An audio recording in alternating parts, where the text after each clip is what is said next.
Here I have opened Adobe Photoshop CC latest version, and it looks something like this when you double click on the Photoshop icon. If you're using an older version like CS5 or CS6, you can skip this. Adobe CC is the modern version of Photoshop. It is more appealing and modern in the sense of looks and tools. This, of course, helps us to complete our work quickly. Okay, let's overview the Photoshop window that opens after double-clicking on the Photoshop icon. Okay, you can see we have a different project list open than I have worked with in past projects. If you're using Photoshop CC for the first time, then a project will not appear. We have here the List View icon. We can view our project in lists, or we can view in thumbnail format. The benefit of these projects appearing here is we don't need to go back in the window and search for where the file was saved. You only need to double click on any file you want to work on and save it where you want. We can also sort files by name, size, and kind here. And just type the file name here in the Filter tab to open it. Okay, next we have CC Creative Cloud files we can open, and we also have the option of Adobe Lightroom. If we have Adobe Lightroom files, we can open them from here. Okay, next we have Create New Document option and Open option. Create New Document means we can open a new document. That is the tab where we can start a new project. We'll talk about that later. First, we'll talk about the Open option. Open option is used to open a Photoshop file or any image or any Photoshop file supported directly from your window. For example, if you click on it, we can now open these pictures by selecting any of them by clicking the Open tab. And also, we can open any specific file from that list option. And that is very, very cool. Okay, let's cancel it. And now, let's click on Create New Document.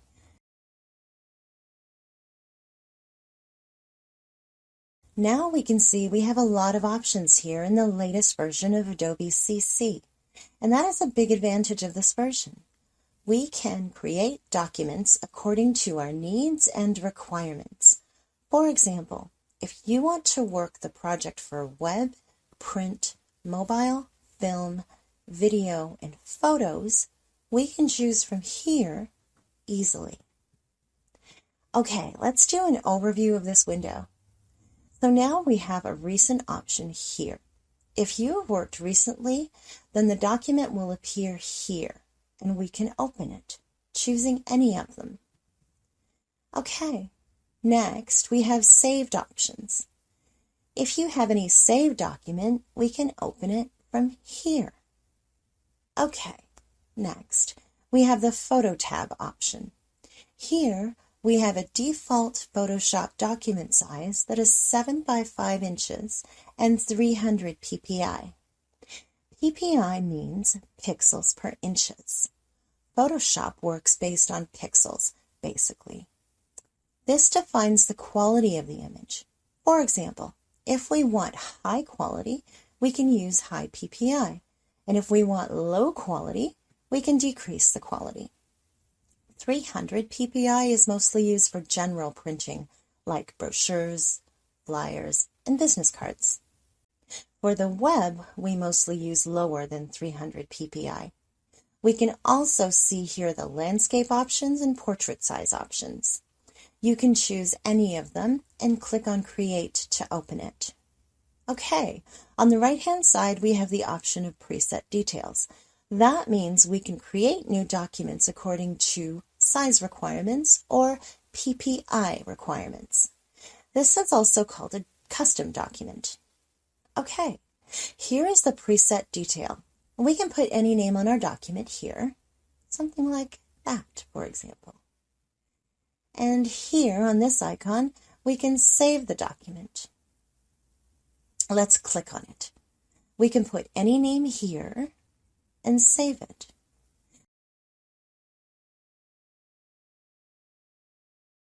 we can see on our document it is now saved in the Save tab, and we can open this document at any time. Okay, now we have a width and height option here. We can put any specific size that we want to open the new document in.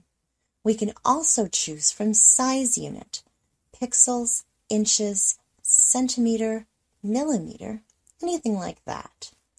Okay, next, we have the page orientation option. We can choose any landscape option or portrait option from here as well. Next, we have the artboard option. Basically, artboard means we can create different layers in the document. For example, Notebook has different pages, and Photoshop also has different pages, but they are called layers. Okay, we have a resolution option here. We can adjust a resolution. 300 is best for printing, and 150, 72, or 100 can be used for web graphics, but it can be changed according to our requirements. Okay. Next, we have the pixels per inches or pixels per centimeter option. We can choose any of them. Okay. Next, we have the color mode option. We have bitmap option. Bitmap basically is used for photographical quality images. It can be very useful. Next, we have the grayscale option. Grayscale will only read black and white images. Any colorful image you will open with this option will be converted into grayscale. Okay, RGB means red, green, and blue colors. That color mode is mostly used for the web, but we can use it for print also, sometimes. Okay, next we have CMYK color option. CMYK means cyan, magenta, yellow, and key. This color mode is used for printing purposes. Most of the print houses use CMYK color mode, but some print houses use RGB color mode. Next, we have lab color mode. Lab color mode expresses three values: L for the lightness from black to white, A from green to red, and B from blue to yellow. These color combinations are the ones that define lab color mode. This mode is not normally used for print or web, but it can be very helpful to create graphics.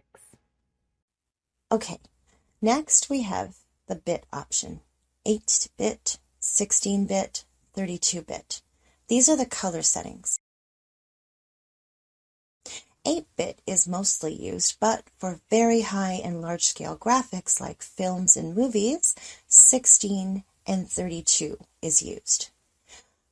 Okay, next we have the document background option.